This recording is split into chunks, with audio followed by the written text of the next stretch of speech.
ஜார்க்கண்டில் சம்பாய் சோரன் அரசு மீதான நம்பிக்கை வாக்கெடுப்பு தொடங்கி இருக்கிறது. அண்மை செய்தியாக பார்த்து வருகிறோம். இது தொடர்பான விவரங்களுடன் செய்தியாளர் சுசித்ரா அடைந்திருக்கிறார். சுசித்ரா, விரிவான விவரங்கள். ஜார்க்கண்டில் தற்பொழுது புதிதாக பொறுப்பேற்ற முதல்வர் சம்பாய் சோரனுடைய அரசின் மீதான நம்பிக்கை வாக்கெடுப்பு தற்பொழுது தொடங்கி இருக்கிறது.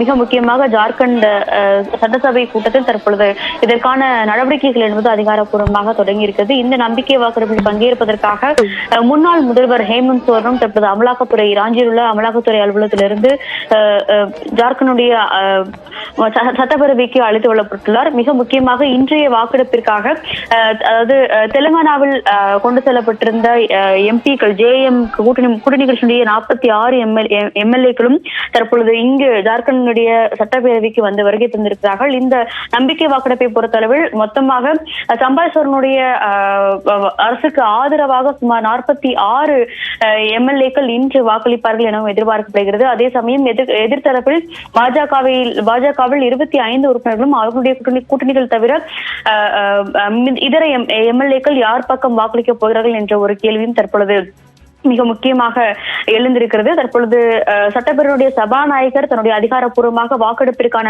அந்த நடவடிக்கைகளை தொடங்குவதற்கான ஒரு அறிவிப்பை தற்பொழுது அறிவித்து வருவதை நம்மால் நேரடி காட்சிகளில் பார்க்க முடிகிறது. நீதிமன்றத்தினுடைய சிறப்பு அனுமதியை பெற்று தற்பொழுது ஜார்க்கண்டுடைய முன்னாள் முதல்வர் ஹேமந்த் சோரனும் தற்போது இந்த நடவடிக்கைகளுக்காக அவர் அங்கே சட்டப்பேரவைக்கு இன்று அழைத்து வரப்பட்டுள்ளார். அமலாக்கத்துறை அதிகாரிகள் அவருடைய காவலுக்காக அவர் அங்கே அழைத்து வரப்போது மிக முக்கியமாக பார்க்கப்படுகிறது.